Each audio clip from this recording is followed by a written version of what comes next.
산소를 옮기지 않아도 산소탈이 생겼네? 라고 나오는 경우가 있어요. 자손한테 문제가 생겨요. 어떤 경우는 출초상.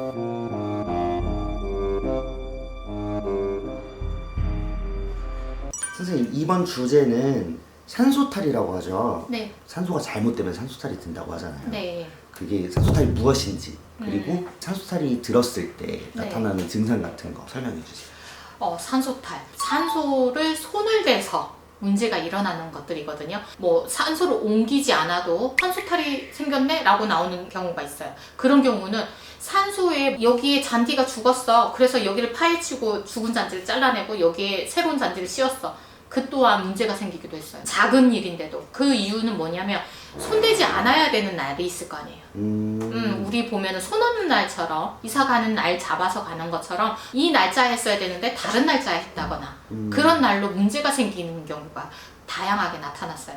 굳이 막 이장같이 큰일이 아니더라도 아니더라. 작게 그냥 보수 작업. 이쪽에 조금 뭔가 더 둔툭하게 해주고 싶어서 자손 딴에는 조상님들 조금 더 예쁜 모양으로 해주고 싶어서 딱딱딱 했는데 여기에 나무를 박았다거나 아니면은 여기에 뭔가 길을 냈다거나 다양하게 조금만 더 예쁘게 해주고 싶어서 손댔다가 탈이 나는 경우도 있어요. 그럼 이제 산소도 이제 유지보수를 해야 되잖아요. 그렇죠. 그러면은 그런 안 좋은 날을 피해갈 수 있는 그런 방법이 있을까요? 됐으면은 윤달에 하세요.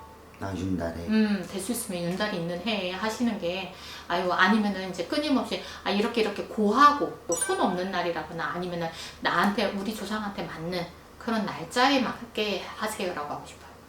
내가 마음대로 오늘 비 안 오고 쨍쨍하니까 오늘 가서 하면 좋겠다 마음대로 하는 게 아니고. 그럼 혹시 그런 막 이장 이런 게 아니고 자연재해 때문에도 산소탈이 들 수가 있나요? 자연재해 있기도 하죠. 멧돼지. 멧돼지.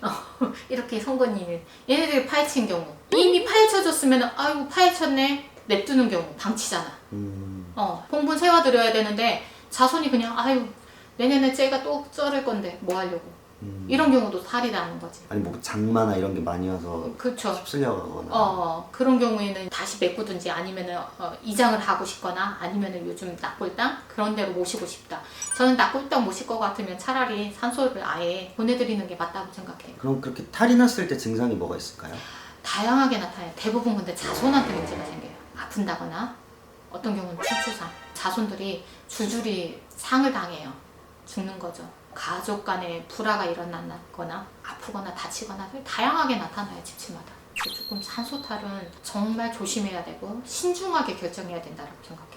무서운 거예요. 산소탈은. 하다못해 요즘은 낙골당 많이들 모시잖아요. 낙골당에 모셨는데 여기 낙골당 말고 다른 데 또 수목장? 그런 데로 옮기고 싶어. 그 또한 나는 제대로 된 날짜에 제대로 된 시간에 해드렸으면 좋겠다라고 하고 싶어. 아니면 정말 옮기는 것보다 저는 조상님들 어느 때가 되면 시기가 되면 그냥 자연으로 보내드리는 거 추천해요. 산소 함부로 손대지 마시고 반드시 신중하게 결정해서 잘 조상님들 잘 모셨으면 좋겠어요.